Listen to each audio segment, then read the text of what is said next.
Away, bati na relasyon, pagmamahal ba talaga o paulit-ulit na pagpapatawad sa parehong sakit? Maraming relasyon na dumaan sa hindi pagkakaunawaan. Normal lang magtalo, magkaiba ng opinyon, at magkaroon ng tampuhan dahil walang taong perpekto. Ngunit iba ang simpleng hindi pagkakasundo sa isang away-bati na relasyon.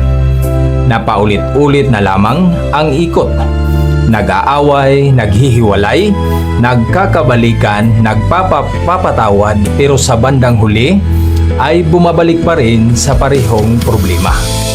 Ang ganitong klaseng relasyon ay maaring nagsimula sa matinding pagmamahalan.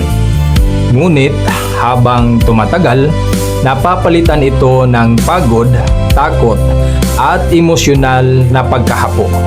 Kapag ang bawat pag-aaway ay walang tunay na pag-uusap at pagbabago, ang bati ay nagiging pansamantalang pahinga lamang.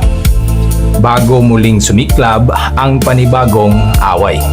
Hindi sukatan ng matibay na pagmamahal ang dami ng bisis na nagkabalikan kayo. Ang tunay na matatag na relasyon ay hindi umiikot sa paulit-ulit na hiwalayan at balikan, kundi sa kakayahang lutasin ang problema ng may respeto, katapatan at pagnanais na magbago. Ang pagmamahal ay hindi lang tungkol sa pagsasabing mahal kita, kundi sa paggawa ng mga hakbang upang hindi na maulit ang mga pagkakamaling paulit-ulit ng nakakasakit. Minsan, nananatili ang isang tao sa away-bati na relasyon dahil umasa siyang magbabago ang kanyang minamahal. Ang iba naman ay natatakot magsimula muli, kaya mas piniling manatili kahit nasasaktan. May ilan ding naniniwala na dahil nagmamahalan pa, sapat na yun upang ipagpatuloy ang relasyon. Ngunit ang pagmamahal lamang ay hindi laging sapat. Kailangan din ng tiwala, respeto, maayos na komunikasyon at tunay na pagbabago.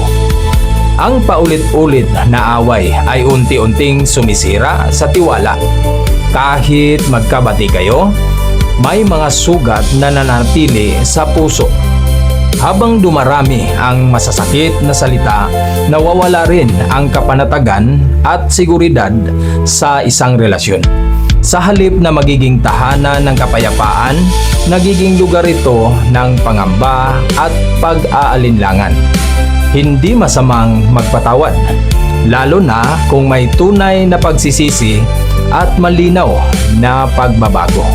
Ngunit kung ang kapatawaran ay ginagamit lamang upang takpan ang parehong pagkakamali ng walang pag-unlad, maaring hindi ito pagmamahal, kundi pagtitiis na lamang.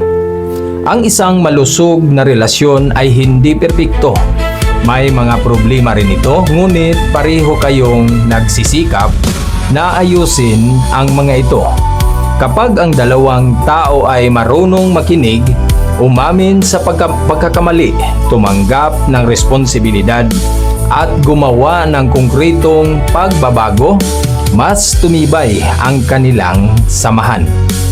Kung napapansin mong paulit-ulit na lang ang parehong dahilan ng inyong pag-aaway, mas magandang tanungin ang sarili.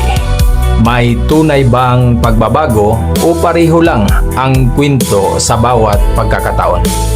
Dahil ang pag-ibig ay hindi lamang tungkol sa pagbabalikan, kundi sa sabay na paglago at pagbuo ng isang relasyong puno ng respeto, tiwala at kapayapaan. Sa huli, ang pinakamagandang relasyon ay hindi iyong walang away, kundi iyong marunong harapin ang bawat pagsubok nang hindi sinasaktan ang isa't isa. At may tunay na hangaring maging mas mabuting tao para sa taong mahal nila.